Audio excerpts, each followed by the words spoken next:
Unfriggin' believable. Can you believe it? The Edmonton Oilers win game 4, 5-4 in overtime over the Florida Panthers. Leon Draisaitl banking it in off of Nico Mikkola, and we have ourselves a series, ladies and gentlemen. Welcome to the GCL Diesel Oil Stream post-game show, live on location at Hudson's Bourbon Street. We had a great time here. The party is continuing. People are pumped up. The Nasties are excited. Oh, my goodness. So much to talk about after that Game 4 victory for the Edmonton Oilers. You can text us 780-218-9999. Get into the Nasty chat as well. GCL Diesel, providers of the best diesel engine components around, from turbochargers to injectors, fuel pumps to sensors. They are the critical engine component experts, proud to serve Edmonton and Northern Alberta for over 50 years. Hernan Salas back at EST Global HQ. Belle's still kicking around. We'll see if he wants to hop on. Matt Cassian, our game analyst, will be stopping by shortly. And so I can't believe what we watched tonight, because they're down 3-0. They pull Skinner. Everything's looking brutal. Nothing's going their way. Then they slowly chip away, nullify the lead, take the lead with 6 minutes left in the third period, blow it with less than 20 seconds left to go, and then come close.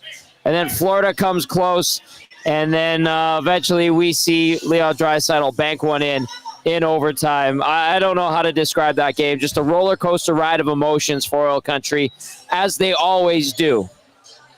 Yeah, unbelievable, man. That overtime alone, the chance by Frederick there, saved by the post, then saved by the skate by Forsling. Yes. The Sam Bennett, Pickard gets a piece of it with his shoulder off the crossbar. I mean, what a game, man. It didn't start well, like you said. Oilers again get into some heavy penalty trouble. 5-on-3 kicks it off for them. The Oilers, you just can't count them out. And we've been saying this. A lot of people on the Nats chat last game said they were done watching it. So it's unfortunate for them because they missed another hell of a game, another hell of a comeback. These guys just don't go away. Neither team. You get it tied at 3. You get a late goal by Walman with 6 minutes left. And then, man, oh, man, 19 seconds left. You're like, are you serious? Just a breakdown of a play. A bad goalie gains. Call it how it is. But then in overtime, both goalies were pretty damn good. And then a really ugly goal to win it for the Oilers, but who cares? They don't ask you how pretty they are. Just all that matters is that it counted. And Tommy, going into the weekend, we're going to have lots to talk about. Of course, the goaltending. Oh, my God. Of course, it's 2-2, man. And best of 3 coming 2 to Edmonton. Tommy, I have a really good feeling about this Edmonton Oilers team. I've had a good feeling since the LA series when they won that one, because I thought LA would win, being honest. Yeah. But after that, it's been all Oilers. And this one, again, just like games 1 and 2, just back and forth, nonstop. Boys got to feel good, man, coming home Saturday. Now, imagine Saturday here in Edmonton, Tommy. It's going to be wild, dude. It is going to be wild out. People are, the relief, the excitement, the sheer joy. It was so desolate. You were here for that first period, and you stayed for the second period. Like, so the first goal goes in. People are like, all right, they'll bounce back. Back. Second goal goes in. There's Dana. Give me a better one than that, Dana. The boys from Minnie and Jesse. All right, there we go. The boys from Minnie. They came all the way up from Minnesota. And they were rewarded with a big win. There are a couple of nasties, Dana and Jesse. Shout out to them. I apologize for the terrible high fives I gave there. But, they are riding the roller coaster ride of emotions with everybody in here. And they were desolate, and they kept the faith. I'll give them credit when things were down to 3-0. But, Hernan, I don't know why. Like, it's crazy, man. I look at this team, and I don't want to be like, I told you so, because I didn't believe what I saw tonight.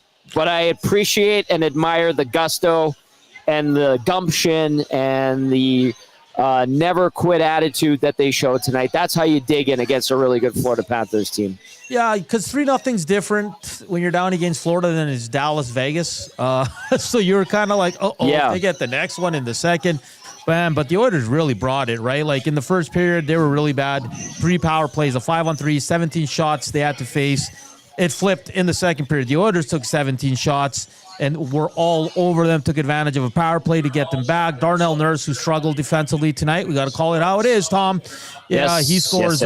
He scores one that's he probably 9 times out of 10. He probably or what's the proper way I want to say this? That's not going in more. That's a rare goal for it. I mean, it was a beautiful shot, but the way. I think Coop put it best. 99 times out of 100, he does not score that shot. No, Podkolzin, just hard work once again. Jake Walman with a beauty. So it's just a hell of a game. And listen, the poll, I think you had to. Listen, it was 3-0. I don't think Skinner was terrible, but you're down 3-0, man. You had to make the move. You had to do something. You had to make the move, and I think he made it to wake up the boys, and boy, did it ever. And Pickard was solid. Stopped the breakaway in regulation. In overtime, like I said, the one off the shoulder on Bennett and then hits the crossbar. I mean, we're going to get to it, but obviously it's going to be Pickard in Game 5. There's no way you're going to Stu Skinner. Obviously, there's always a possibility. But I think most would bet that Pickard's getting the start in Game 5. And, man, what a story. I'll just throw this in there real quick, courtesy of Brian Swain. Oilers are now the second team ever with 2 goalies to win at least 7 games in one postseason. What was the other team? Let me ask you. Did Swainer put it up? What's the other team? And that's 10 Game 4 wins for the Edmonton Oilers, who are just amazing in this game. And, man, if you're the Oilers, you got to be feeling good, Tom. Sorry for yelling, but best of 3. That's fine. Home ice advantage. I mean, I just can't see Connor and Leon losing this, but we got a long ways to go, my friend. But you got to be pretty damn excited if you're an Oilers fan. I was saying it today. I'm like, there's 8 days left in the season maximum because it has been a long, crazy year. Maybe not as crazy as last year, but it's right up there. This is turning into an epic Stanley Cup final. Edmonton evening things up. Tommy, you just know this is going to go 7, right? Of course. Of course we're going to be talking about Game 7 next weekend. Yeah. Why else would it be any other way? All right, we're going to get to your text, 780-218-9999. Get to the nasty chat as well. I'm going to rattle off a couple of texts before I get into the scoring summary, and we welcome in our game analyst, Matt Cassian. C-Mac says Stu and Pickard are a tandem. They both played well. This team loves them both and needs them both to keep this run going. Andrew, the accountant, says Pickard remains undefeated in the playoffs. Skinner remains undefeated in Game 4s. That's crazy how it happened, but also true. Andrew, the accountant, keeping tabs. He crunches the numbers. Brent P. says, after 3-0, my wife asked me why I was going to watch the whole game. I told her, quote, to torture myself, unquote. What a ride, Brent P. Well said, buddy. All right, let's get into the scoring summary from tonight's action. In the first period, Matthew Tkachuk opens things up. The first time we didn't have a goal within the first 2.5 minutes this series, but it would be Tkachuk on the power play, his 6th, just 4 seconds into a double minor, or pardon me, not a double minor, a 2-man advantage. Barkov with the assist because it's right off the face-off. 1-zip, Florida at 11:40. Tkachuk, we get his 2nd of the night on the power play as well. Edmonton's PK continues to suck.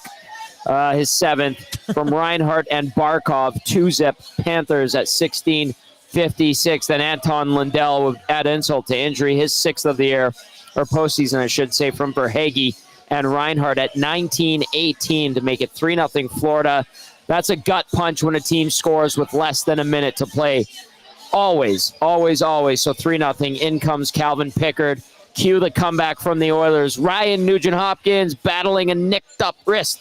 Scores his 6th with a beautiful snipe on the power play. Leon Draisaitl and Connor McDavid, the helpers, at 3:33. Then it would be Darnell Nurse with that 1-in-100 shot at 12:47 to make it 3-2, his 3rd of the playoffs from Ekholm and Henrique. And then Vasily Podkolzin mucks a nasty one. You love to see it this time of year. His 2nd of the playoffs from Nurse and Draisaitl. Good play by Nurse. He activates, goes low, and then sees an opening to put the puck in front. He does that, and there's the dog. Whoa, whoa, whoa, whoa. Vasily Podkolzin. He tucks it home on the backhander. 3-3 at 15:05. Things are looking good. Edmonton's back in it. People still nervous. And in the third period at 13:36, Jake Walman with the blast. Good pass by Kasperi Kapanen. Nugent Hopkins, the secondary assist. There it is. The boys are happy. They're happy. They've got the faith. There we go. There we go. Heart attacks galore. Appreciate it, boys. They're happy. He says the Nasties all deserve this tonight.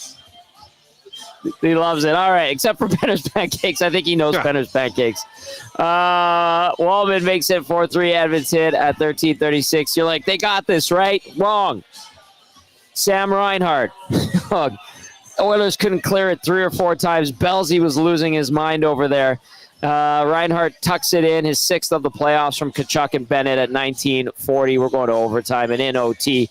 A couple of chances at both ends of the rink. The Oilers almost score. Trent Frederick has it rumble in his skates, hits the post, tries to bank it in off the backhander. It's stopped by the defenseman in the crease. As close as it gets without going in. And then the Panthers had a couple of great opportunities. Sam Bennett, the one-timer. You see Calvin Pickard get the arm and shoulder up there, and then it hits the post. It goes flying out. And then another shot, Pickard has to get the traps going, and he makes the save, getting just enough and keeps the Oilers alive. And then at 11:18, Leon Draisaitl takes a feed from Vasily Podkolzin and banks it in off of Nico Mikkola past Sergei Bobrovsky. Give the Oilers the win, 5-4 in overtime. Matthias Ekholm, the secondary assist. Shots on goal tonight, 40-35 in favor of the Panthers. Face-off, 50% each. Power play, 1 for 4. PK, 2 for 4. Woof. Hits, 25 for Edmonton, 35 for Florida. Block shots, 28 for the Oil, 13 for the Panthers. Officially, giveaways, 12 for Edmonton, 11 for Florida. Takeaways, 5-0. Officially in favor of the Panthers. The number that matters are 5 under Edmonton's name, 4 under Florida's name, and the Oilers are sending this thing back to good old our town, tied at 2. Hernan Salas. Yeah, man. Catch your breath, Tommy. That was a lot of work there for you. Please, thank you. Just you said it off the top, a roller coaster of emotions. 3-0. Many of us thought, uh-oh. And then at 3-3, we're like, uh-oh. Third period is going to be stressful. And then again, you're like, I'm feeling good with 6 minutes left. There's no way they tie this. Uh-oh, they tie it. And then, and just the goal that went in for overtime, guys, like there's something in the water here in Edmonton, boys. I'm feeling damn good. Cass, welcome to the show. How you doing? I'm good, guys. I'm good. They got to win. They got to win. So it's a beautiful thing. And they're giggling with the whole Skinner still undefeated in Game 4 and Pickard still undefeated in the playoffs. Pretty funny with that. Man, I thought they were sunk. I thought they were sunk in the first. They took a couple of those horrible penalties, which we will talk about undoubtedly because they were horrible penalties to take. And I thought they were sunk, but credit to them. They come out and they battle back. And it just took that first one, guys. Like I thought they were done. I thought they were sunk, and they scored that first goal. And then for a split second, and I don't know how you guys felt, but I was like, maybe. And then they finally started to play. But even overall today, it's like they really had. I want to say they played well for a period and a half today. Yeah. Where they played at their best. Like they were horrible in the first period, great in the second period, okay in the third period, and kind of okay in overtime. Like they gave up the line share of the chances against, so they were just okay in overtime, but still managed to get the win. So it's a huge, huge win. Still haven't seen the best from the Edmonton Oilers, but guys, that was a roller coaster of all kinds of emotions. Oh, jeez. Was it ever? All right. It's the breakdown with our game analyst. With Matt Cassian, brought to you by South Fort Chev. Go see Daniel and his team in the Fort, and they'll give you $1,000 extra credit on your trade-in. Drive a little, save a lot at South Fort Chev. See dealer for details, www.southfortchev.com. Yes, Hernan? The Penguins were the other team, 2017. Okay. If to have 2 goalies with 7 wins in the postseason. All right, thank you. Thank you, Swainer, for that. Swainer digging up those crazy, obscure stats that are always neat to crunch. All right, Cass, let's dive into the penalty trouble and the inability to kill penalties. This is concerning. Has been all playoffs. The Panthers just dominating the Oilers when it comes to special teams, I would say. How do you clean it up with 3 or less games left in this Stanley Cup final? Well, you can start by not taking high sticking penalties for once in your life, and just bad penalties in general, and not give yourselves a 5-on-3. That's a start.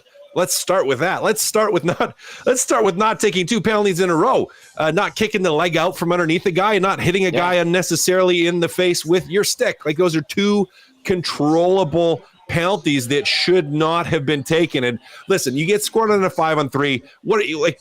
We're not going to pick it apart. We're not going to pick it apart. Like, through traffic, off a draw, they control it the whole way. You know, a little bit of a pick on Ryan Nugent-Hopkins, which you could debate could be a penalty or not. Right. But I think it was Barkov that was in the way, I'm assuming. And, you know, just kind of stands in there and does his job, and it's a goal again. So we're not going to pick apart the 5-on-3. Now, the 5-on-4, if we go to Tkachuk's second goal, the second power play goal, you know, on that one, it kind of gets back to the whole don't leave your feet in front of the net, spinning around sort of thing. But the root of that one, I'll go to is Connor McDavid not clearing the puck when he had an opportunity to earlier in the kill. There was a clear opportunity to get the puck all the way down the ice, and he didn't. He kind of tried to just skate along the wall, turn it up a little bit to see if he could generate some speed to the outside.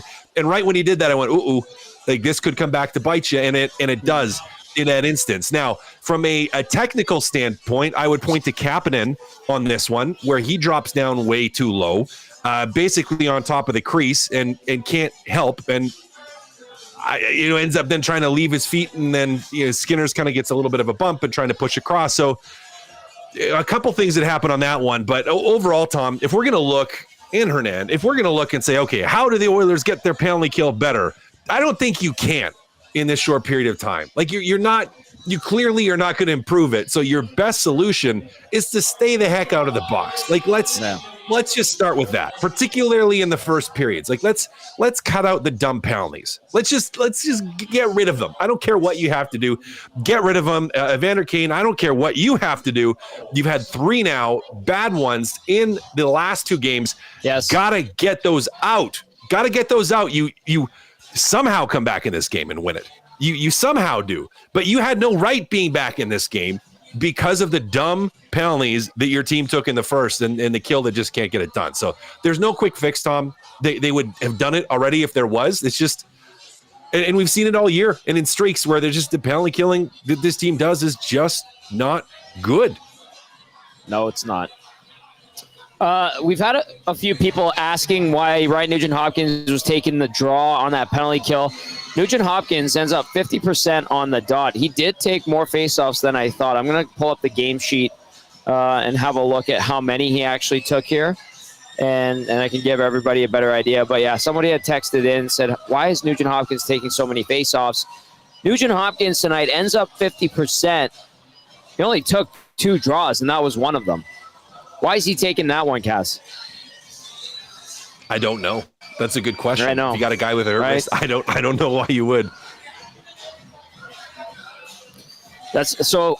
I want to get to that text. Oh boy. Yeah. Anyway, there was Library Pat said the thing about the 5-on-3 goal is why is RNH taking that draw when he's got a bad wrist? Henrique a better choice? No. I don't remember off the top of my head if the linesman threw. If it was Henry, I can't remember if Henrique was out there for that one. If he threw Henrique out already, but it happens so much, and I was wondering the same thing, Library Pat. Like, wait a second, why is he taking that face off? And yes, like you talk about the pick, Cass, but the circumstance has him take the draw. He loses it. They score. I suppose moot point, and I suppose like lesson learned. You would think they would try to avoid that situation at all costs moving forward. Most likely. I mean, the lesson is if you got a guy with a really bad hand, you probably don't want him on the ice for draws where if there's only 2 guys to take the draws, like on the PK in that instance. But I digress. All right, 780. Belzy's miming to me. I apologize. 780-218-9999. Oh, God. Should text him. I'll tell him to leave you alone. Yeah, I know. He should know better. It's been a lot of fun here at Hudson's Bourbon Street. Big shout out to Steve and Adam and the entire crew. Always a good time. And to all the nasties who came out. It was fantastic. Stick around, Belzy, because I need to talk to you. He says, why? All right. I'm going to read a couple texts here. Let's go to Dan M. Says, Pickard better start next game. The boys played different in front of him and was calling for a Janmark goal. The depth came through anyway, so I'm happy for Podkolzin. Let's talk about the goaltending here, boys. A lot of people saying they're not hanging on Skinner. They didn't think Skinner would be pulled after the first period. I thought you had to take him out going into the second just to get things going in a different direction, wake-up call, whatever you want to call it. What would you guys say? Nancy, go first. I'm just tired of this. The team plays better in front of Pickard. That doesn't exist in pro sports. You don't have a preference of your goaltender. And sorry, the Vegas series, the Oilers played pretty well. Who was the goalie? The Dallas series, who was the goalie? And they played pretty well. Like, we got to stop with that. That's fine if you don't like Skinner. Fine. If you want to blame him for all 3 goals, go ahead. But, like, come on. The team doesn't have a preference for Pickard, guys. It's just stupid. It's a stupid remark, and we got to stop going there.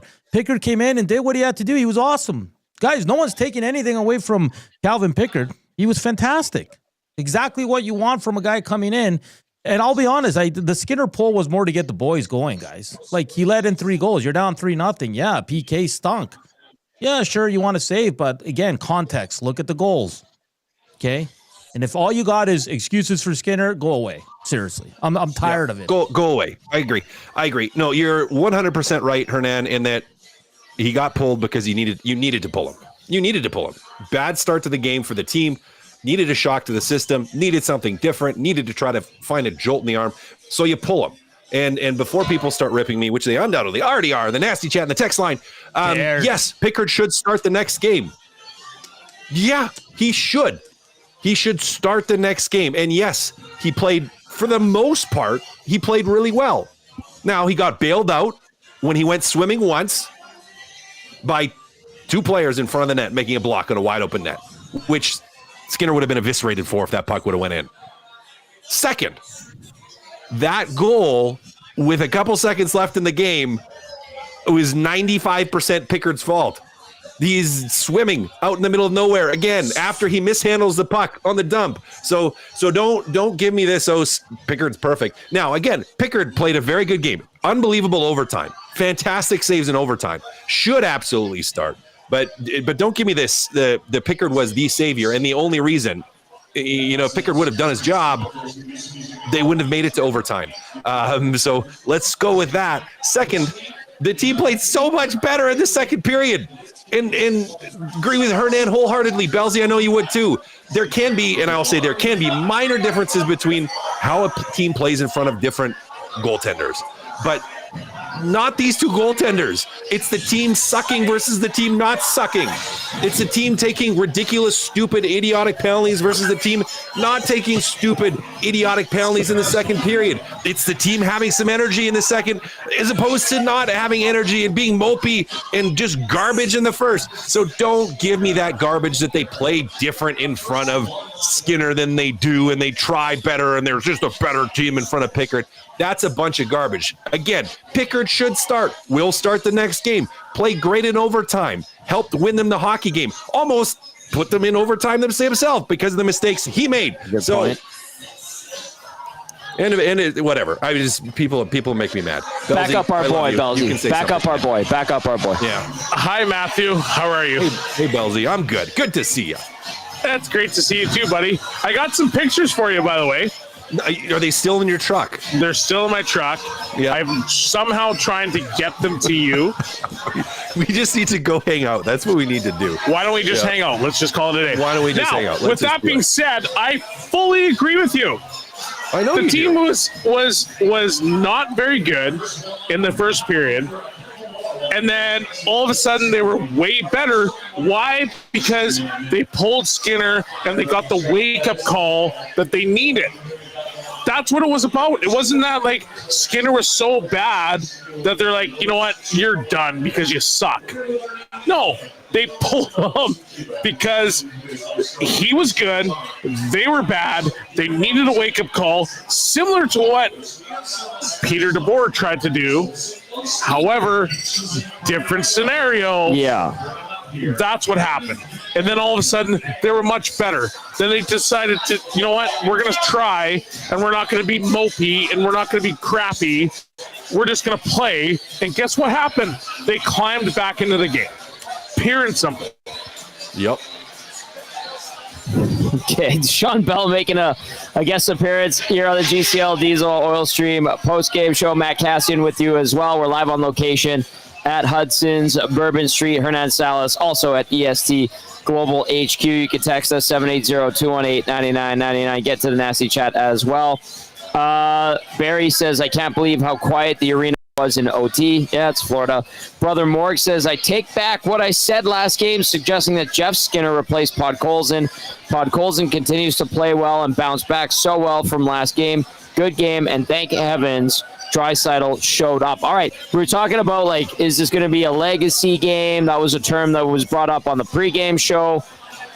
Where does it stack up? Because I know Draisaitl scores the winner. McDavid chips in offensively with a helper, but, like, Cass, like, how do you assess this game? Is it just today was a pivotal win for the Oilers, or was there anything that will be etched in Oilers folklore going forward with this win? Well, I think Belsey will agree with me on this too, because we're both really smart, and you'll probably agree with us as well. In that it's a legacy game if they win the cup. It's a legacy game if they win the cup, because if they still lose the series, it ain't going to be no legacy game. No one's going to care, right? No one's going to care. Now, if you win the cup, then yes, we will look back at this and say, hey, you remember when they were down 3-0 and Draisaitl scored another OT winner in that playoff run on a one-handed play going to the middle with Corey Perry driving the net? Like, that will become folklore, team lore, if they win the cup. But they have to win the cup in order for it to happen. If they don't win the cup, no one's going to care. They win the cup, yes, it will be a legacy game. More for Draisaitl, I would say, for McDavid. I mean, it'll be the comeback as a whole, but it'll be, Draisaitl scoring as many overtime goals as he has in this playoffs. Good point. Yeah, I don't disagree. The only devil's advocate I would say to that is that Florida's whole game plan, which seems to be, is that they're going to shut down McDavid and Draisaitl. And then they're almost daring the Oilers, the rest of the Oilers, to beat them. Right. So when I look at Game 4, were you down 3-0? Yes. Did you battle your way back? Yes. Do I view that as like the most pivotal game there is? Not necessarily. I do agree with Cass, because it's like, hey, you had to battle back. You're down 3-0. You had to do things to get yourself in the game.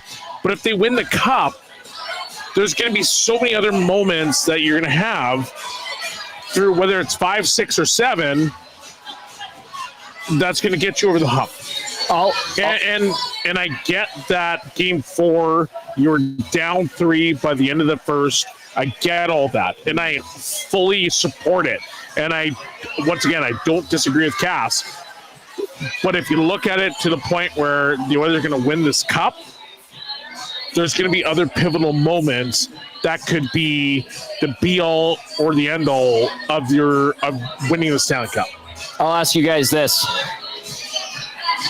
What does it do for this group and confidence that they get that win? Even though maybe it wasn't the cleanest win you could possibly get, but does it galvanize them, or are they still questioning themselves? In my opinion, I think this does wonders for the team, because at the end of the day, you were down 3 and you found a way to claw back. You found a way to get it done. They score with 32 seconds left in the game. 20, whatever it looks like.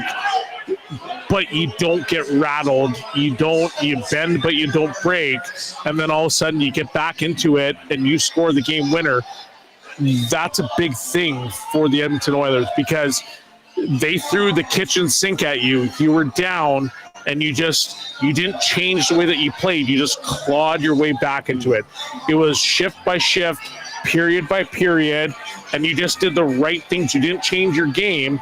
You just decided, okay, this is what we do really well, and we're going to find a way back into the game based on what we do really well. They didn't get mixed up into scrums. They didn't take unnecessarily penalties, although there was penalties that cost them the lead. Yeah. They did a lot of really good things, and then they got themselves back into the game. So from an Oilers perspective, this is a huge game. The way that you came back, massive. Cass, confidence or relief on the plane ride back? I think he froze. No, did we lose Cass? Yeah, I think Did we he lose froze. Cass Nanso? He froze up. Okay, you know what we're going to do? We're going to go inside the Oilers locker room. We got Jake Walman ready to go, right? Correct. All right, we're going to go in here from Jake Walman, then Cass will reconnect, and we'll get everything sorted out. Here's some final thoughts from Belzia as well. So here's Jake Walman, big goal to give the Oilers the lead with about 6 minutes left. Obviously, they gave up that lead and then won it in overtime, but here's Walman. But I feel like in front of our fans, I would even ramp up a little bit more. So excited to get back home, and yeah, it's fun. So you guys have a first period that you never planned on having. Come in here, had some penalties, made some mistakes. You're down 3-0. What happens in a room like this after that period? Well, I think we learned a lot from that first game. Kind of in a similar position, and we unraveled in the first game. And what I noticed, just a bunch of leaders we have in our room. We came in, Pears gave us a little speech, and a couple other guys spoke up, and just the kind of the quiet confidence that we have in our room, even down 3-0, to turn that game around shows a lot about our group. And I don't think we're ever out of a game. Calvin Pickard is 7-0 right now. Can you just talk about him coming in and what he's done for this group in this playoff? Yeah, just we have extreme confidence in both our goalies, and Calvin coming in couldn't be happier for him too. He's that's a tough position to come in. Games 3-0, and he's got to grind too. He's cold, and I guess it just shows that anybody at any time can make an impact. And we're pumped for Calvin and proud of him. Did you say Perry gave a speech? Yeah. Can you share anything what he said? He's been in the league for over 20 years, so he's been through everything, and nothing can faze him, and he's just kind of rubbing that off on us. Where ranked the goal you score in your career? Where would you rank it? I was happy I went in. It was it's probably the most animated I've been after a goal. Hell of a wind-up. Can you just take us through the play? I just tried to sneak in. It was a great play by those guys down low. I think we were hard on the forecheck there, turning the puck over. That's kind of the MO of our team and what we did for the latter half of that game. And Cappy, I know he could have shot, but he decided to make a great play, made a pass, and I just took a shot at the net. Jake, we know Leon's one of the greatest players on earth, but he's also having one of the greatest clutch playoff runs in NHL history. What's it like seeing this up close and personal? Yeah, it's amazing. He's always dangerous. Doesn't matter if he's got two guys ragged on his back or what. He's a beast. Can do it all for us, and I think stretches of this playoffs, he's shown how good he can be defensively too, and he's just an all-around player. And I think we got the two best players on our team. Jake, what was your impression of the start with them coming out and putting the number of shots they put on Stewie? I think we sat back too much, watched a little too much, and we didn't get to our game at all in that first period. And that's pretty much the thing we talked about in the intermission: get to our game and see what happens, and slowly come back as a team together. Tonight, Walman's stat line: 1 goal, +1, 22-32 time on ice, 1 shot, 7 blocks, 4 hits, 1 giveaway, all in a day's work for the Oilers blue liner. All right, Cass is back. Anything stand out to you? He talked about Corey Perry standing up and having a conversation with the group. Hall of Famer, obviously, Hart Trophy winner, Stanley Cup champion. When a guy like that speaks, Cass, I'm pretty sure everybody's ears do perk up, and nobody kind of, rolls their eyes at a guy like that, right? No. Well, I'm just surprised they didn't talk about how Calvin Pickard stood up and told everyone, "Hey boys, I'm taking the reins. This one's on me. I got this." Yep. Yeah. No. Yeah. Listen, you're veteran guys that have been there, that have been in that situation. They're the guys that should and generally do speak up. And it doesn't just surprise me at all that Corey Perry's doing that. As you said, a Hall of Fame guy, has been there before. Has battled through it multiple times. Been in that situation and has the experience and the wherewithal to be able to do that. And emotionally, if he's the guy that, in his mind, in his feel of the room, in his feel for that first period was like, hey, this is what I got to do to try to get us going. Well, hey, whatever he said from an inspiration standpoint, it clearly worked because they were a completely different team coming out of that intermission and into the second period. Yeah.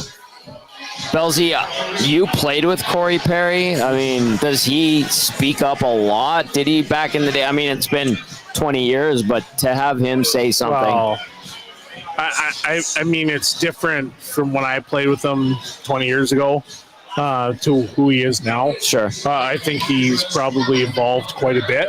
But what I do know is that his years in Anaheim, him and Getzlaf became the leaders of that team, and they figured out a way to, lead that hockey team to greater things. And I think he's utilizing some of that experience from winning a Stanley Cup, losing five before, yeah, coming back now, and he's sitting there saying, okay, like, here's what you need to do to win. And I think his experience it's immense and it's invaluable. And Corey Perry is, I mean, there's nothing you really can say about the guy other than that he provides so much for the Edmonton Oilers. I'm going to get to a couple of texts here, boys. Nat, so you want to jump in with anything really quickly before I do? Go ahead. I'm just working on some more post-game stuff.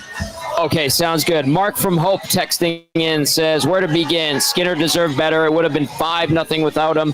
The pull was needed to rally the team. I didn't think they would get the winner in overtime after the Panthers tied it late. My God, what a resilient team. What an emotional game. That text from Mark in Hope.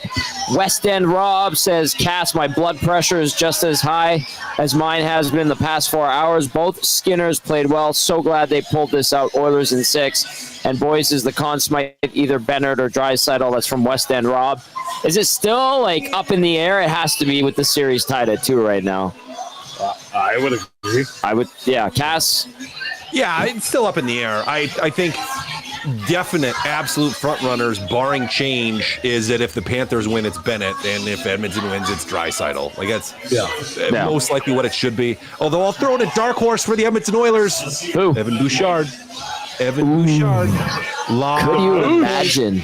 Lot of minutes, a lot of points, and then he's going to get $12 million. Stop it. Whoa. Cart in front of the horse there. Cart in front of the horse there. Pump the brakes. 12 mil? Pump the brakes. Damn, Cass. Well, I'm just saying, he's a dark horse for it. I mean, look offensively how much of the production he's factored in on. Tonight, 0, but you're right. No, Cass. Tonight, 0. But how many minutes in general and how many minutes he's played, playing multiple situations, probably still Draisaitl, but he's just wanted to put it out there into the ether. Mixing it up. Just mixing it up, yeah. Time on ice. Okay. Time on ice for Bouchard, 30-38, by the way. 3 shots, 2 block shots, 2 giveaways for the Oilers blue liner. Yes, he did lead the way in minutes for the orange and blue. Jill says they were down 3-0 and they won. This series is ours. G from Jill. V Power texting in says, guys, what do you do about the 6th defenseman? Okay, we had Stetcher play tonight. He got in there for John Klingberg. Stetcher ends up playing 4-18. Oilers rolled with 5D the rest of the way. That's a dilemma, Cass. Is it? I mean, well, yeah. I mean, you can put Klingberg back in there and play him. What, 12? Yeah, I was really hopeful for Stecher tonight. I was. We talked before. I liked that move going in. I thought it was going to be good. And he probably would have been fine, but he turned the puck over that led directly to a goal. Now, he gets slashed in the face, and the referees missed that, which is an entirely different discussion. But even still, like, he basically just set the puck up on a tee there, like he didn't actually reverse it like he wanted to. So makes a bad play, puck's in the back of your net, and then he just doesn't play, really, the rest of the game. But I think you probably, after seeing that, you're probably going back to Klingberg. You are going at home where you can protect the lineup a little bit more. But the reality is if you have to go with 5 and you end up playing a guy 12 minutes, you go with 5 and you play that third or that 6th guy. You play him 12 minutes. And big whoop. You know, we're not saving it for next round. You know, we're not saving it for the playoffs. We're not saving it for 2026 here. So yeah, if you got to go to 6, you go to 6. You got to play, or you got. Whatever. You play 5, you play 5. I'm not worried. But Klingberg probably comes back in for Stecher. All right, Bellsy, you are a resident defenseman here at EST. What would you say to that situation? And then give us your final thoughts before we hear from Vasily Podkolzin. I would say, does it really matter who is in the lineup between Klingberg and Stecher? You roll with 5 because you got game 5, you got game 6, you got game 7. If they're so exhausted by game 7, what does it matter if you're hoisting the cup? So to me, in my opinion, I don't care whether it's Stecher or Klingberg in the lineup. You got 5 guys that you trust. You got 5 guys that you want to roll with. You got 5 guys that you're going to give the best opportunity to win. You roll with those 5 because at this point in time, it is do or die. You're saying empty the tank, basically. Empty the tank. Call it a day. I don't care what your feelings look like. You play 5 minutes, you play 5 minutes. You play 1 minute, you play 1 minute. If you play 12, good on you, buddy. You played 12 minutes. But it's 5, 6, and 7. Empty the tank. I get it. All right. Bellsy, thank you for stopping by. Really appreciate it. Let's go to Vasily Podkolzin right now. Good character. How important was Perry's message between the first and the second? Because we know each other. Leadership group did a good job, talk to us, to guys like me, and said we have to stick together. We have to fighting every shift, every second, and we'll find a way to score 1, and then everything starts rolling quicker for us. On the play in overtime, what was going through your mind there when the puck came up to you? I can't say to you right now. It's more like instincts. You know, you have to risk it sometimes, especially in overtime. So I got lucky that it's must come true. So it's good play. Vasily, a little bit of a personal reflection for you. You're acquired by this team in September, and now you're all the way in June, and you had a multi-point game in the Stanley Cup final. Can you just maybe take us through what that means to you to deliver that? It means everything. These guys helped me a lot to be really into that, and that's amazing. That's probably one of the best feelings I ever feel, to be part of this team and to still playing in hockey in June, never played before really, and that's awesome to feel. There was a lot of crazy emotion for the fans during the game, up and down. How was it for you guys on the bench? It's a little bit emotion. It's especially somewhere in the in overtime on the second period, the game was back and forth. But you know what? We're old team. We have so many old guys. We're pretty calm usually, and I calm with them. What do you say about how Calvin came in and steadied things for you guys after the first period? His beauty. He come when we down 3 and come to the net. Did a great job. Made some great saves, especially in overtime. And he did a great job. He saved us tonight. Vasily, talk about having older teammates. Yeah. What have you learned most being a teammate of theirs, especially when things aren't going your way at the biggest time? I think control emotions. It's one and main thing here. So we trusted each other. We know our power play will work. We know we'll score some goals, and just be confident and trust to each other. And I think just control your emotion, guys. Why has Leon been so automatic in overtime in these playoffs? Because he's one of the best players in the world. That's why. Yeah, pretty straightforward, and I don't think a lot of people would disagree with him. Leon Draisaitl is one of the best players in the world, and Vasily Podkolzin answered that perfectly. Podkolzin with a big assist on the OT winner, and he's risen to the occasion as a very good bottom six player, Cass, as we like to maintain, right? Absolutely, we do. Yeah. Okay. Cass coming home, building off this momentum. Like, is there going to be momentum? We always say there's teams like really downplay momentum. Confidence, right? We're talking about confidence, not so much momentum going into Saturday. Yeah, I think confidence more than momentum, and confidence with how they came back, and confidence with how they played in that second period, in that they had a period again where they did dominate, right? And they played really well and they controlled it. I think to me, that's the biggest thing of getting back to that feeling of, oh, wait, when we play, we are a better team. Wait, when we play, we can put up 3 in a period on these guys. I think that to me was huge. And, the emotional swings at the end of the game, but coming out ultimately with the win, accomplishing ultimately what is a really big objective in getting the split coming into their building. Because at the end of the day, you don't need to win in Florida again, right? You don't. Now you want to, but you don't have to win in Florida again to win a Stanley Cup. So you accomplish your goal. You had a great period that got you back into the game. And mentally, I think it just puts you in a good place from a confidence standpoint heading into game number 5. Guys, I'll throw this at you. If you're the Florida Panthers, how are you assessing and analyzing this loss? You blow a 3-goal lead, 4 unanswered, tie it, get some chances in OT, lose it. Is it a gut punch or is it an easy one to bounce back from? Go ahead, Cass, and then Nance will jump in.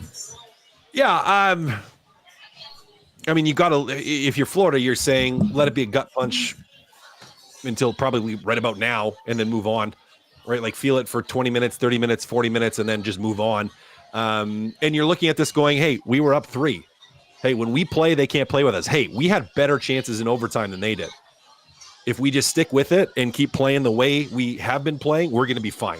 That's what I'm saying if I'm the Florida Panthers. So it's not, right. This game didn't break the Panthers.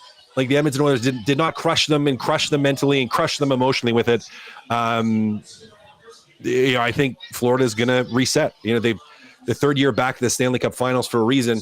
A team that has experience in these situations and is still quite comfortable and confident. So you're not going to crush them with that. They're going to fully reset here, but that is exactly what they're going to be telling themselves is, hey, we had a 3-0 lead. Yeah, we let it slip. We're fine.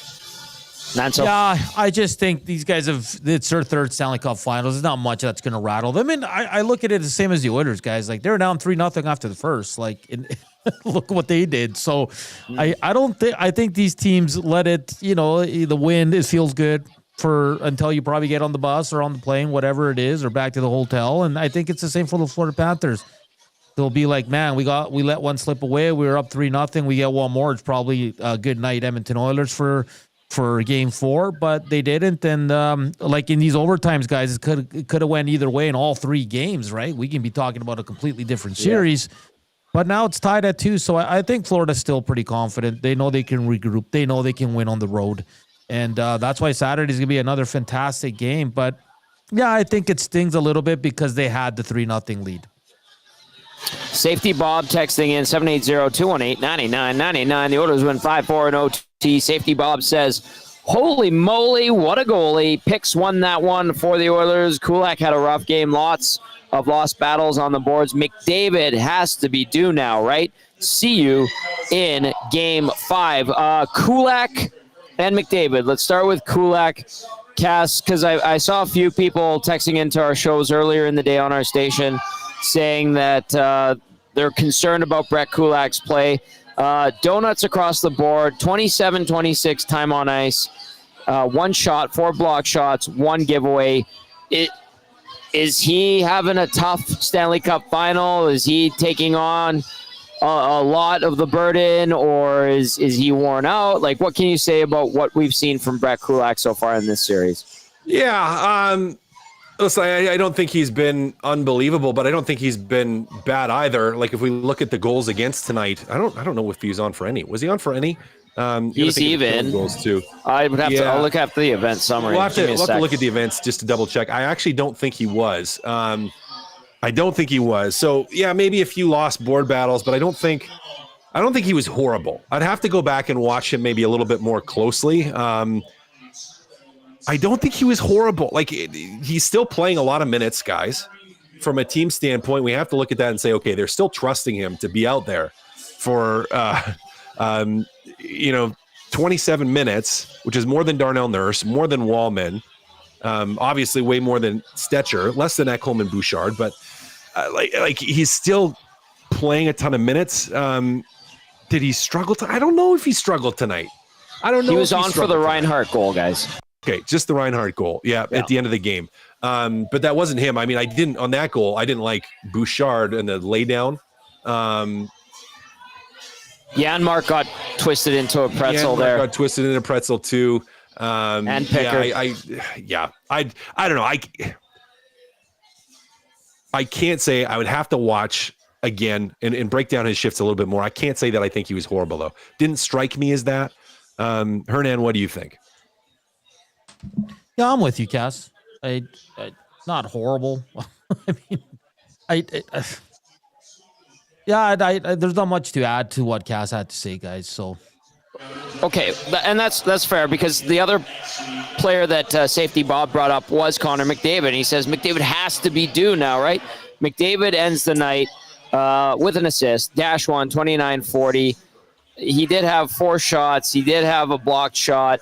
50% on the dot. Like, he hasn't had a takeover game, essentially. And I think we are all, myself included, waiting for him to take over a game and dominate and have that signature moment in the cup final, this cup final, in what everybody here hopes is an Oilers victory.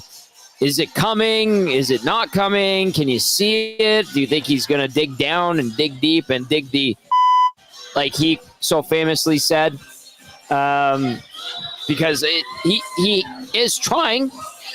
It just hasn't clicked and connected for him. How do you guys see it? Go ahead, Cass. Sorry, Cass, just quickly. Go ahead, Hernan. Say, if the team's winning, does it, he's still playing well, doesn't matter. Right? It doesn't matter, really. Like, if they win game 5 and he has 1 assist again, who cares? The team's winning, right? Yeah, I don't think he cares as long as you're winning. I don't think he cares. And he had some opportunities. We had with a beautiful, made Ekblad look like a Tom Thumb defenseman on that one play. Just made him blow a tire. He couldn't elevate on that to get it over the pad of Bobrovsky, but generated a great chance. And that goes in. We're probably talking about a different thing, right? Where we're not necessarily talking about it. He still had a fantastic playoffs as a whole.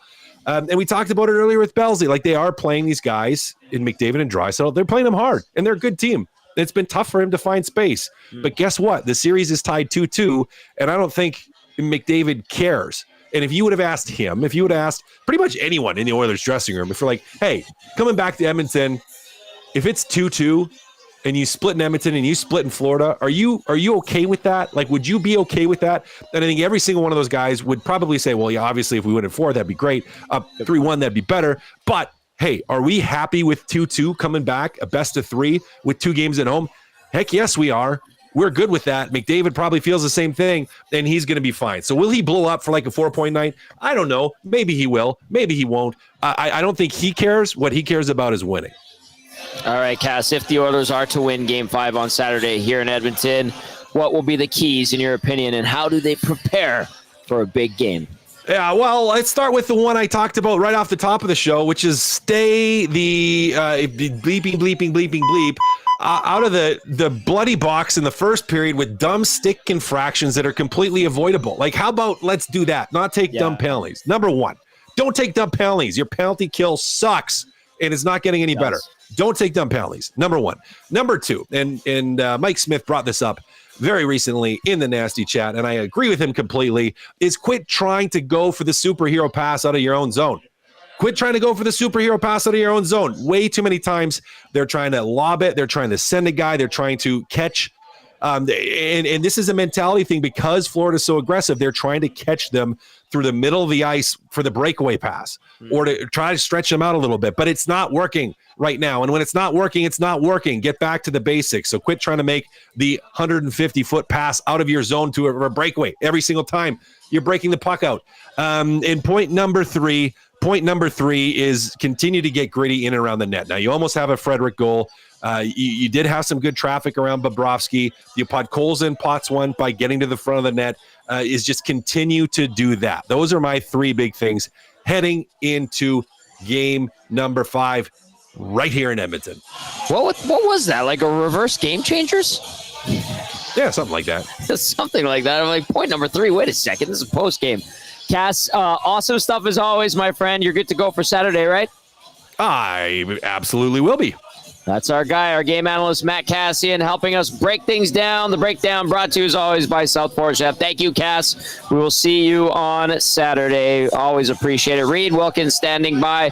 We'll be joining him shortly. It is the GCL Diesel Oil Stream post-game show. The Oilers win in overtime to even up this series at 2 games apiece. 2 wins away from a Stanley Cup championship. Or heartache. They do it in dramatic fashion as always. All right, you can text us 780-218-9999. You can get to the Nasty Chat. Nasty Chat, I took a peek over there. Whoever said Matt Kajijiing for a used picker jersey, Kassian, well played. I thought that was a funny Nasty Chat that I caught. And then, of course, text us. So we've got myself here at Hudson's Bourbon Street, a very happy Hudson's Bourbon Street. It is bingo tunes happening right now. The beats are pumping. Pink Pony Club was rocking. La Bamba was rocking. Everybody here going home happy. Quite a few people actually hanging out, having a good time. And then we've got Hernan Salas back at EST Global HQ. Reid Wilkins is standing by. Let's get Reid on for Reid's Read, brought to you as always by the Edmonton Garrison Memorial Golf and Curling Club. Fallen golfers, Edmonton Garrison Memorial Golf Club is open to the public and memberships are still available. Join the ranks today and experience top-tier golf with the proud military tradition. For more info, visit egmgolf.com to enlist. He is the host of the Reid Wilkins Show right here on Edmonton Sports Talk, Monday to Friday, 3 to 6 p.m. with Jay Milne. Reid, Rick, were you relieved? Were you confident about the Oilers' chances after that win? Were you befuddled, perhaps? How do you assess tonight's 5-4 Oilers victory in overtime? Well, I think this is fantastic. I mean, this is a fantastic series. It's just amazing hockey. It's punch, counter punch. It's drama. It's teams refusing to go away. I mean, obviously the last game was a blowout, so the excitement got sapped out of that. Yeah, but there was still the discussions about the Oilers' behavior and all that kind of stuff, and could they respond, or had Florida figured them out? And maybe after the first period tonight, it looked like Florida had figured out the Oilers. But here's the thing: I actually made some written points tonight to organize my thoughts, because there were about 1,000 things I could say about this game, but I decided to narrow it down. But first of all, I will say to anybody, and I don't know if the Oilers are going to win this series. I mean, they got a better chance than they did 4 hours and 20 minutes ago. But if you still believe that you should give up on the Oilers when they're down, you're hopeless. You are ignoring fact and history. Like, this is just incredible how they rallied tonight after such a deflating first period. My first point, and I'll just echo what you guys have been talking about, and Cass made it his key for Game 5. Like, stay out of the penalty box. Yeah. I mean, I realize, okay, some of these high sticks, it goes up, hits, but don't have your stick up there to begin with. Like, do not have your stick up there to begin with. And I think I saw Sportsnet stats put out that in the postseason, Edmonton has taken 13 high-sticking penalties and Florida has taken 2. I mean, that's a pretty noticeable discrepancy. It's not like, oh, it's 8-5. It's kind of even. Maybe there's a fluke or two in there. And even the Verhaeghe got away with a high stick on the goal that made it 3-0. Yes. For sure. Like, he smacked Stetcher in the helmet. But don't forget, Stetcher had already turned the puck over. The high stick did not cause the turnover. Like, yes, it should have been called, but that was the Florida forecheck, right? And that's what they're good at, getting in there and forcing the puck. So penalties number one. You know, I was watching the game with a friend, Tom, and it was 3-2 in the second period, and the Oilers had an offensive zone faceoff. And I said to my friend, they at least they can't give one up. Like, if they don't tie it, okay, you know, you'd love to tie it, but they need, because when the period started, I said they got to win the period and maybe be only down 2 going to the third. And then they get within 1. And I said they got to stay within 1 going to the third. And that was the face-off that led to the Podkolzin goal. Right. You know, and then I said the same thing after they score. Okay, now they can't give one up. So, I mean, that Podkolzin goal was such a big goal to erase Florida's lead by the end of the second period that Florida didn't even have a chance to sort of take a breath and say, okay, wait a minute. We got throttled, but we're still ahead, right? Like, we're fine going to the third. They actually had lost the lead. I thought on that game-tying goal, and I heard you guys breaking down some of the things, and, this is just kind of a tough break for Pickard. He kind of partially fanned on that clearing attempt where the shot up the boards, and I think that threw off the timing for Kulak. And then they couldn't work it up the wall. You know, then Draisaitl got caught in no man's land, and Florida slowly pushes the puck to the net. And I know there were some Oilers swimming around there, but they made some pretty smart plays with the puck as well. I honestly think if Pickard would have totally fanned on it, it might have been better, because then Kulak would have been right there to try to slap it out. But it sort of got into a weird spot. I'm going to go down this road again, Tom. And I am just so sick of seeing this in the National Hockey League. It's probably my biggest complaint about the sport, at least at the NHL level. And that is things that are considered penalties and things that aren't considered penalties. So Sam Bennett got called for slashing Evan Bouchard when Bouchard wove in and had that partial breakaway in the second period. I'd have to watch it again, but I didn't think Bennett actually slashed him until after Bouchard shot the puck. And it was a pretty soft slash. So, like, Bouchard shot it way over the net. I don't know if Bennett had anything to do with that. And that's called a slash. And then later in that period, Bouchard gets drilled from behind. I'm not saying it should have been a major, but that's an obvious hit into the numbers with to a guy in a vulnerable position. And it's like, no, play on. That's cool. That continues to bother me. I know I've brought it up other times this season. Huge problem for the league. Huge problem on hits from behind. And look, I'm not saying that this is something because look, I didn't think the Oilers probably should have got a power play on the Bennett slash, but I think they should have got one on that hit from behind. And we know that there have been calls that have benefited the Oilers in the series. You know, Arvidsson back, or in the playoffs, Arvidsson back against Vegas. It happens. I'm more complaining about the standard. And that the league tells the refs, oh, if a guy gets a little tap on the back of his glove and looks like he might bobble the puck, you better call that. But no. Let a guy get drilled from behind. That's cool. That's fine. It's dumb. It is. 2 more.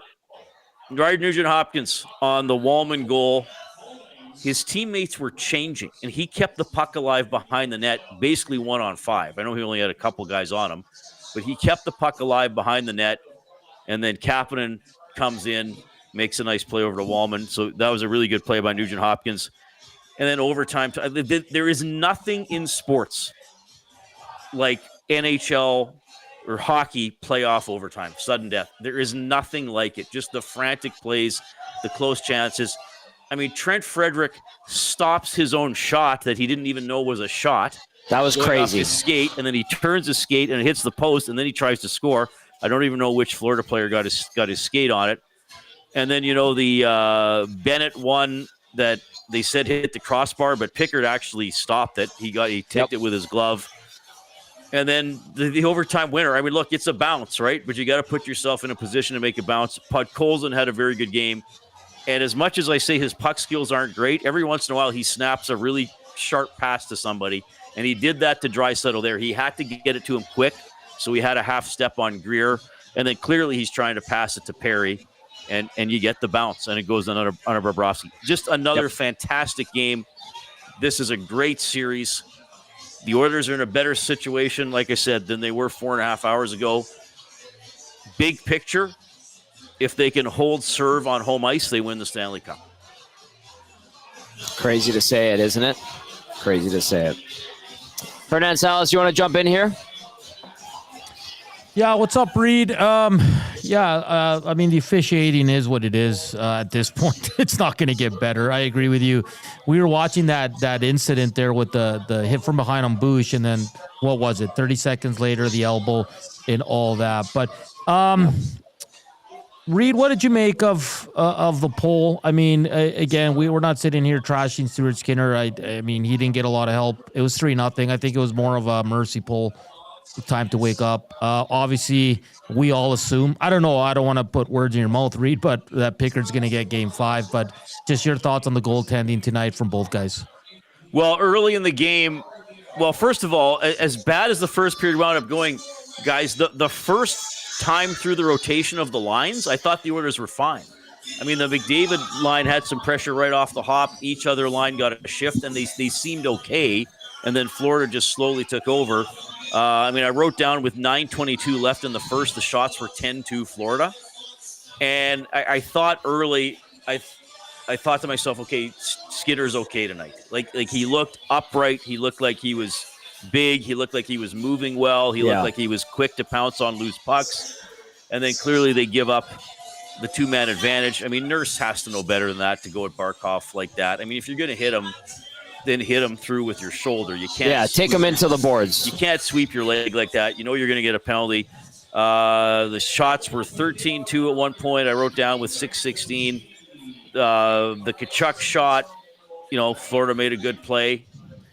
And then, I know Skinner wound up allowing 14 goals on 17 shots, which wasn't a great save percentage, but I thought he made some good saves and looked solid. But I think that Knobloch looked at it and said, okay, like we have to change something. We're down 3-0. You can't sub out the players at that point, so you change the goaltender.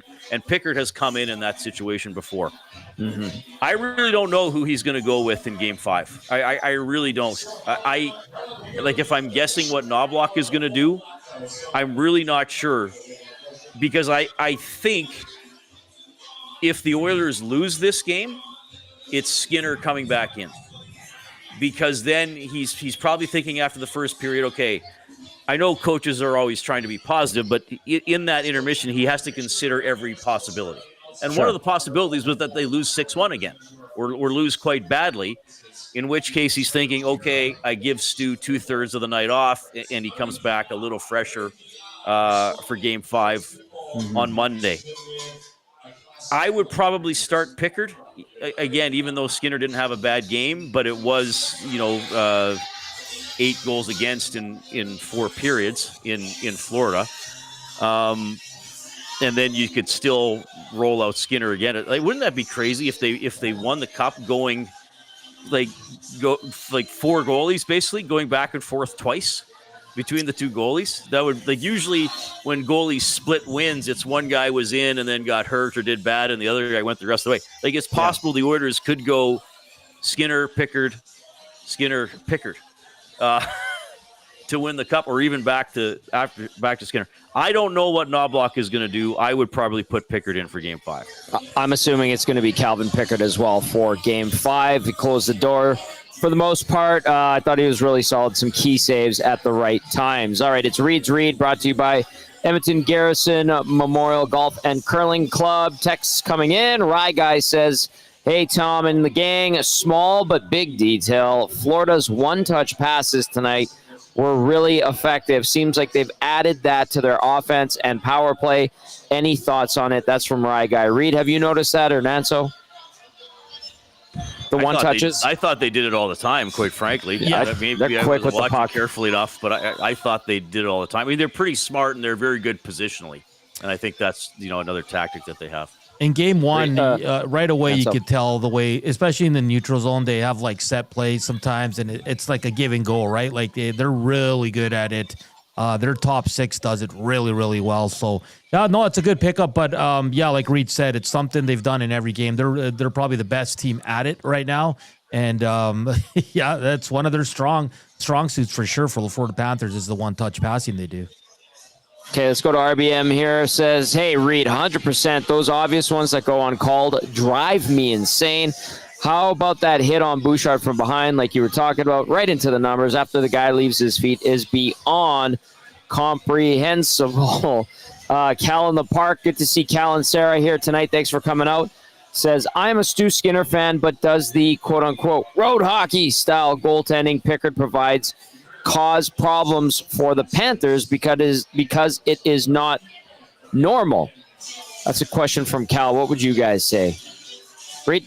I never thought of it that way.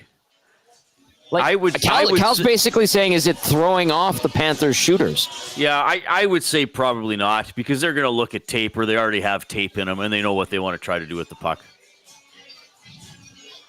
Nanso, do you want to chime in on that one?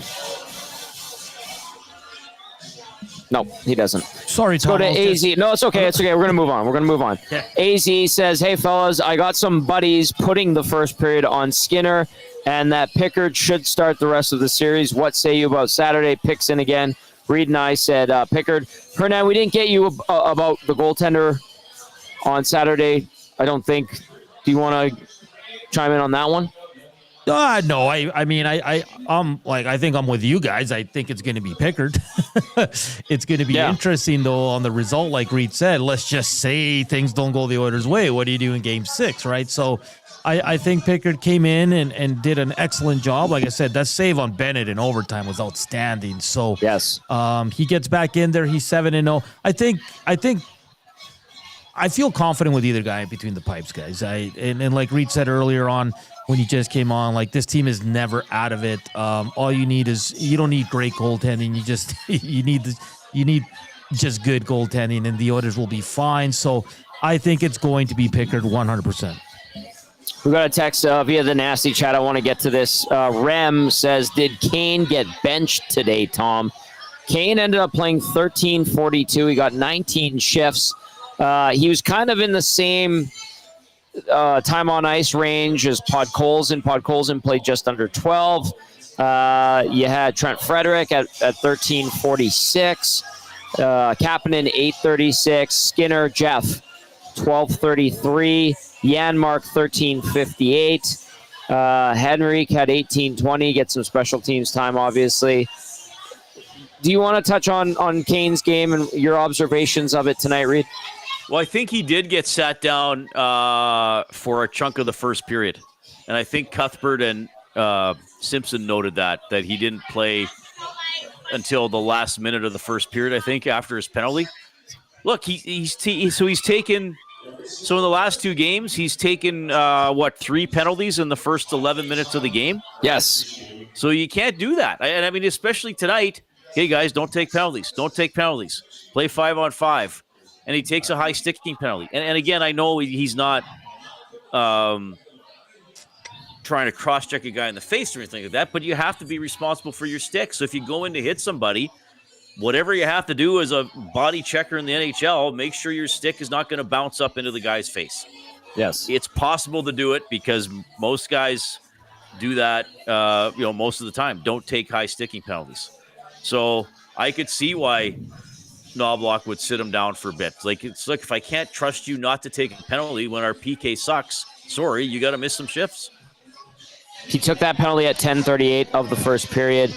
Then Nurse took the penalty at 11:36, and it took 4 seconds for the Panthers to score on the 5-on-3. And that's a good point. You got to learn somehow, if there's no consequences for your actions, you're going to keep repeating yourself. And that's right. He keeps taking these penalties at inopportune times, especially early in games when the team's trying to establish some rhythm and momentum. Rem, thank you for putting that out there, and Reid, good job answering it. All right, Reid, take a look ahead. I'm trying to bring up the shift chart here for the game, but it's not loading. It's not loading, so I can't tell. Because they're probably changing everything like they do on NHL.com. Shots on goal at all times. They're tinkering. 40. Yeah, exactly. Yeah. All right, take a look ahead to Saturday's game 5. Reid, Rick, what do you think? That barn's going to be rocking. We're going to be super excited to be there, but give us a feel going into Saturday.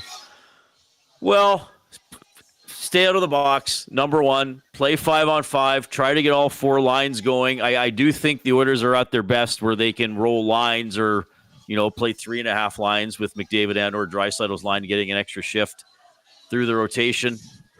And I thought the Oilers did better today at times, collapsing in front of their own net, blocking shots, playing desperate, keep up that level of desperation.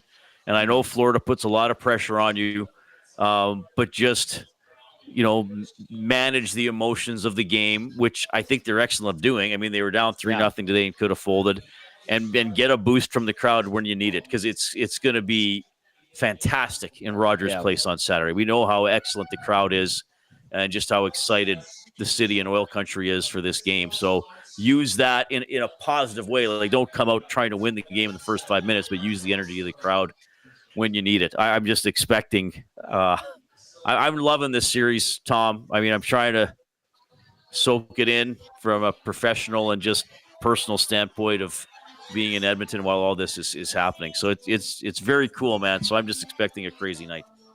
You summed that up so nicely, my friend. So very, very nicely. I can't wait for Saturday as well. I can't wait to hear what you have to say tomorrow here on EST on the Reid Wilkins Show. This has been Reid's Reid. Reid, fantastic work as always, my friend. Get some rest, and I'll see you tomorrow. Thanks, Tom. Thanks, Hernan. Bye, Reid. There you go. Reid Wilkins with Reid's Reid, brought to you by Edmonton Garrison Memorial Golf and Curling Club. Go see Matt at the Garrison and the boys, and fantastic crew. Nice golf course on the base. And they have a really nice clubhouse, very friendly, good food, good place to hang out. And they redid some of their holes, I want to say like 7 years ago. Fun, challenging, and you see the old holes and then the new holes, and they've kind of blended them really well. So can't thank them enough for hopping on board for Reid's Reid on the post-game show. We've also got a few more texts that we'll get to. 780-218-9999. Nasty chat, do your thing. And, of course, we do have the turning point of the game. I'm going to do that right now. Hernan will have the player of the game shortly. The turning point of the game is brought to you by Advantage Sport Medicine and Physiotherapy. Connor McDavid's got a team of specialists. You've got a bag of peas. Get the same locker room approach that's trusted by the best in the game at Advantage Sport Medicine. Book your assessment today at www.advantagesportmed.ca or call 780-460-9977. I'm going to point a couple of moments that I thought were important. The saves by Pickard that he just got a piece of in overtime, I thought those were really important. On Bennett, and then it hits the post and bounces out. And then there was that other one where he kind of get the trap shrugged and he gets a piece of it. It goes up and over the net. I thought those were huge. It gave Edmonton a chance, kept them alive. And then obviously when Leon Draisaitl banks one in off of a Nico Mikkola to give the Oilers the win. That is your Advantage Sport Medicine and Physiotherapy turning point of the game. Man, oh man, that was wild. Hernan Salas, you ready for the player of the game? Yeah, let's do it. All right, player of the game brought to you as always by Damon Bunting Real Estate. David Bunting, consistent top-producing realtor in the greater Edmonton area for over 17 years. He's community-driven and understands what it takes to make a difference in our city. Check him out, DamonBunting.com, or visit his Instagram at Damon Bunting Real Estate. Hernan, the Latino hit Salas. Yeah, it's got to be the guy that's becoming one of the best all-time playoff performers we've seen in the history of the NHL. Leon Draisaitl, 1 goal, 2 assists, a +1, 25-21 time on ice, 4 shots, 2 hits, but he came through when it counted the most in overtime. He is Mr. OT, man. This guy's outstanding. Leon Draisaitl gets the Damon Bunting player of the game for the agency with 3 points, and a time on ice for Evander Kane. I know Reid was trying to look for it. He had 5 shifts. 13:40. Oh, sorry, you had the shift chart? Yeah, he had 5 shifts in the third. Okay, sorry. 5 shifts in the third, guys, and 3 in overtime. How many in the first? 6. And but then it was a penalty midway through, and then he missed some shifts there. So 6 in the first, 5 in the second, 5 in the third, 3 in overtime. All right. Thank you for getting that. Digging it up. Hernan Salas. Let's go to the inbox to wind things down as the Oilers win 5-4 in overtime in Game 4 of the Stanley Cup Final. God, I love saying that. Collingwood Rob says Stu played great for the first 10 minutes, but his team abandoned him. Yes, he needed to be pulled, but that was to ignite his team. Is Florida talking about starting someone else next game? Not likely. Stu should start. It is great that we have Pickard. That's from Collingwood Rob. Stan texting in says, Oilers have to find another gear to win 2 of the next 3. I don't think Florida will just roll over. It's going to take everyone. They have 97 wrapped up so tight. Notice lots more shot blocks after Pickard came in. So that goes to the theory that they play better for Calvin Pickard. I still don't buy it. Mike from Calgary says Skinner was a wall to start the game. He didn't deserve the pull, but the team needed it. Pick starts game 5. The whole team needs to start 2 more games. Brandon says, yeah, he deserved to get benched. I was yelling at my TV so loud. Kane, keep your stick down. Brandon with that one. Very frustrated. Chris Sadaway says, Oilers won a game and lost the war. They've endured instability at the goalie position for another decade. People may latch on to Pickard because they're absolutely drunk on Skinner hate. Give him 60 regular season games and the same are running him out of town. The lowest common denominator, no, they've won 1 game, will likely lose the series with an inferior goalie, lose next season and those beyond that. Knobloch has debored himself but won't feel the consequences till after next season. Wherever Skinner ends up next season, I expect that team to exceed all their expectations.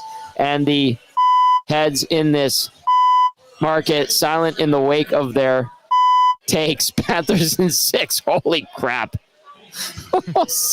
Chris is mad. I didn't know he was going to be that angry. I had to use the button a lot there. I don't think Skinner's going anywhere.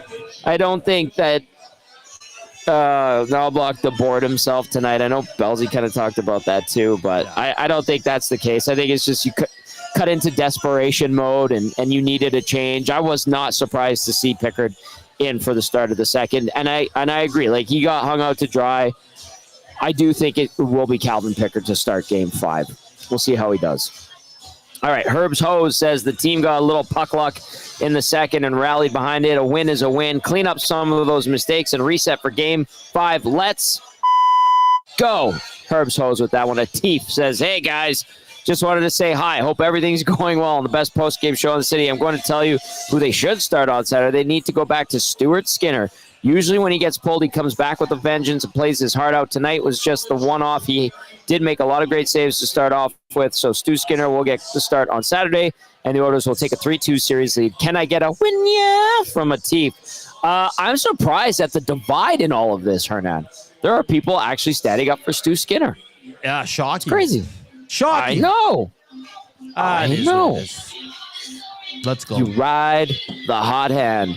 Coach Mike says overrated might be too strong a word, but Florida, 3 third D pairings are not exactly world beaters. Oilers have gone to them. Have they not? That's from Coach Mike. Dan M says, lose the straw in the drink, Tom. Dan, I thought about that, but they just gave it to me, and I just said, screw it, I'm going to use it. So I apologize. If the straw in the drink offended you, this is an iced tea. The other one was a Red Bull. That's good. Thank you. I'm sorry, Dan. I apologize. Big Uke is on a stag in Canmore. The place lost its mind. They had so much fun watching the Oilers win it in OT. All right, final thoughts from you, Hernan Salas. Yeah, what a game. What a roller coaster, man. Edmonton's going to just be buzzing. Seen a lot of Florida media on Twitter saying they're flying out here, that they didn't come for the first couple of games. It's going to be jam-packed. It's a Saturday night. It might get a little sloppy, Tom. I'll tell you what, Friday was so sloppy. My brother was right in the mix with everybody, and he was super annoying. God bless him. I have a take, but I'm going to say it for tomorrow. I have a good feeling about Saturday, though. Hey, listen, it's going to be another great game. Let's go. Lots to talk about tomorrow, Tommy. Woo! Resiliency. You love to see it. Big guys rising up at the right time. That's what happened tonight. Vasily Podkolzin, a goal and an assist. Leon Draisaitl, the game winner. The PK still sucks. They had to rely on Calvin Pickard, but man, oh man, a win is a win in this series. The Stanley Cup final is even up at 2, coming home to God's country. here in Edmonton on Saturday night. That game is 6 p.m. start. We'll be on the air at 4:30 for the pregame show. Plenty of shows tomorrow, obviously, on our fine station. It is your clear choice for sports in Edmonton, here on Edmonton Sports Talk. The things get started. Things do get started with the Nielsen Show at 6 a.m. Lieutenant Eric, Will Fraser, and YouTube Trev. And we roll on throughout the day. It's going to be a ton of fun. We hope you join us. Thank you for joining us tonight here on the GCL Diesel Oil Stream postgame show. Thank you to Steve and Adam and the entire crew here at Hudson's on Bourbon Street. To everybody, all the nasties who showed up. The guys, the boys from Mini, Dana and Jesse, Jet Oil, Tom, all the best to you and your family. Great to meet you in person. Our nasties, welcomed them in with open arms. So proud of them. Jazzy was here. Belzy was here. Liz, all the friends. For Hernan, Salas, for Shawn, Belle, for Matt Cassian, for Reid Wilkins, I'm Tom Gazzola saying have a lovely night. We'll see you tomorrow.